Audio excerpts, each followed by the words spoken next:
xccam has been fighting very hard. Oh look, the turtle has somehow gotten his track damaged with its side facing us, so this is the time to take it out, and kaboom! The Pershing kills the turtle!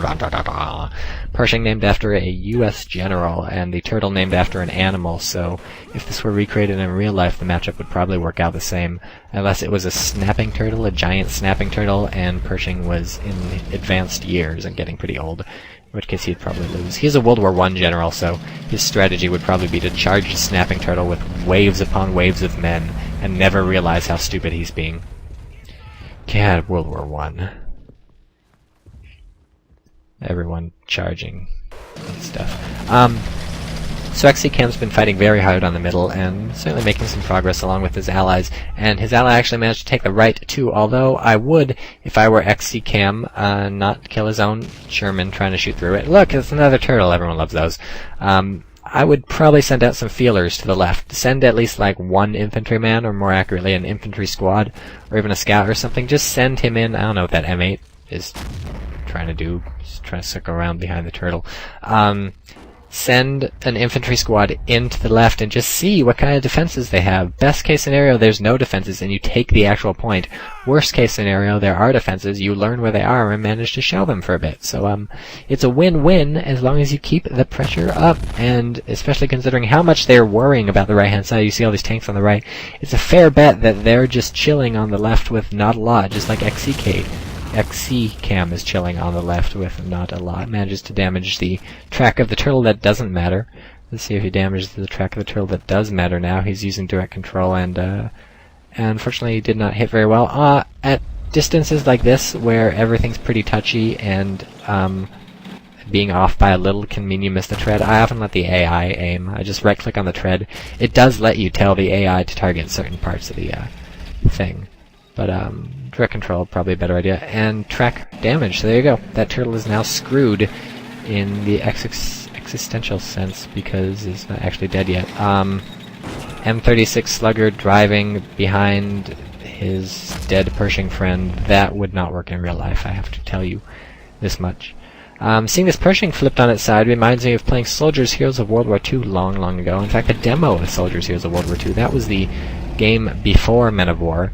The prequel to that, which is actually a fantastic game, does many of the same things Men of War does. The destructible environments, the incredible detail. It's just obviously a lot less advanced because it's an earlier game, but a fantastic game. I was playing the demo of that.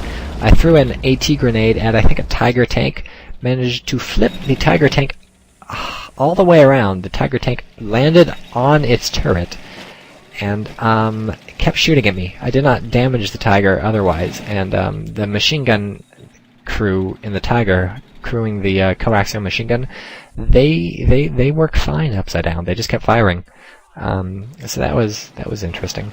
I've always wondered how well certain guns fire upside down. I mean, certainly there must be some guns somewhere. Ooh, tank destroyer gets flamed forward. That's why you gotta be careful. Certainly there must be some guns somewhere that don't work upside down, like the mechanism just doesn't work. Maybe a bolt-action rifle, you try and bolt and the shell would fall out? I don't know. I'm not really... Wow, the Slugger managed to get out of there with only 2 crewmen dead.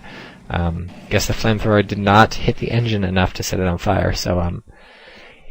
but I guess an MG42 fires upside down quite fine, because the Tiger kept shooting at me. No, the MG42 would certainly be a gun I would never fire upside down. Something that fires that many rounds per minute, you don't want anything going wrong with that. Otherwise, it's gonna blow up in your hands, and you're gonna be like, ah! Now we see the Slugger with the gun on the back. It's got a 50 caliber machine gun on the back that the guys can crew, which has always struck me as kind of funny. But using it to good effect on the back side of the turret. You kind of gotta choose, I guess, with that. What you want to shoot? You want to shoot infantry, then you gotta turn the turret around so that 50 cal can fire. You want to shoot tanks? Well, use it normally.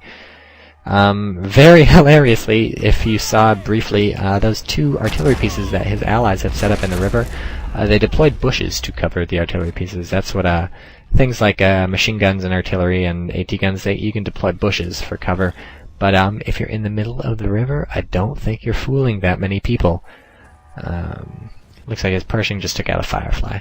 Always a cause for celebration, but then something fired back and confused the crew of the Pershing. That's what happens sometimes when you get hit by a shell, or especially if it's a very heavy tank. You get hit by an AT grenade. Instead of killing the tank, what it does is it confuses the crew. They are very confused as to why anyone would be shooting explosives at them is, I think, the generally accepted explanation. They just can't understand why, in the middle of a war zone driving a heavy tank, something would ever explode, and they just get so confused that they spend a while talking it over, trying to reassure each other that everything's okay. They pat each other on the back. Oh, you're a great tank crewman. Yeah, you're a great tank crewman either.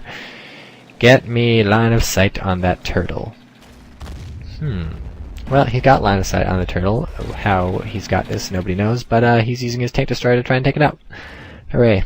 Now, crit confused is probably just concussive effects of the blast. AT grenades in the beta, I'm pretty sure, were a lot better than they are right now. They used to take out tanks pretty reliably. Pretty much every hit from an AT grenade would explode the tank. He just keeps missing. But nowadays, if you're fighting a really heavy tank like a Tiger or something, and you don't hit the engine compartment, you'll generally just get a crew confused on the tank. And if that was your last AT grenade, you're screwed.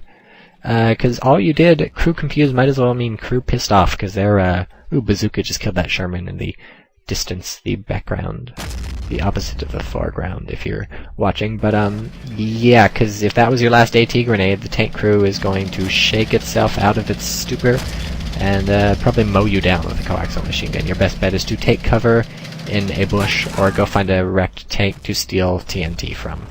This happens to submachine gunners pretty often because they only carry one AT grenade. It doesn't happen to more elite infantry who carry many AT grenades, or stormtroopers who carry Panzerfaust, which are the best. The Germans certainly get a leg up on the competition when they use stormtroopers, because they come with Panzerfausts, and those can be used from the comfort of your own building or bush that you're hiding in. You don't have to get very close like you have to do with an AT grenade. So it looks like it's game over for these British. It's all over but the crying and the drinking tea and whatever it is that British people do when they lose, because the Americans hold 5 of the... 1, 2, 3, 4. The Americans hold 4 of the 5 points. I never said 5 points, and you never heard me say that. But yeah, unless they can come back in the 10 minutes and 25 seconds allotted to them, the Americans are just gonna... Their points are gonna tick up to the 1,200 they need. They're at 750 already and going up pretty fast. So what lessons can we learn from what looks to be a bad day for the British and a pretty good day for America, which I am certainly happy with?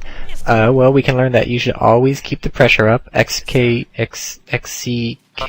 managed to hold his left point the entire time. Never lost it once, and that's because dude on the left never even tried to push up. And meanwhile, on the right, for a while, it looked kind of touch and go. The Americans were getting pushed back, so certainly you want to keep the pressure up everywhere. We learned to be careful with your tank destroyers and be careful with your tanks. And we learned that America is better than every other country. And we also learned that America was racist in the 1940s. You may appear in a TychoCast if I can get it to him. Well, xccam also appears to be able to predict the entire future. Maybe not the entire future, just certain unimportant parts of it that have to do with Men of War casts. And yes, we have the Americans sweeping through, taking all the territory reminiscent of the Revolutionary War, only better somehow.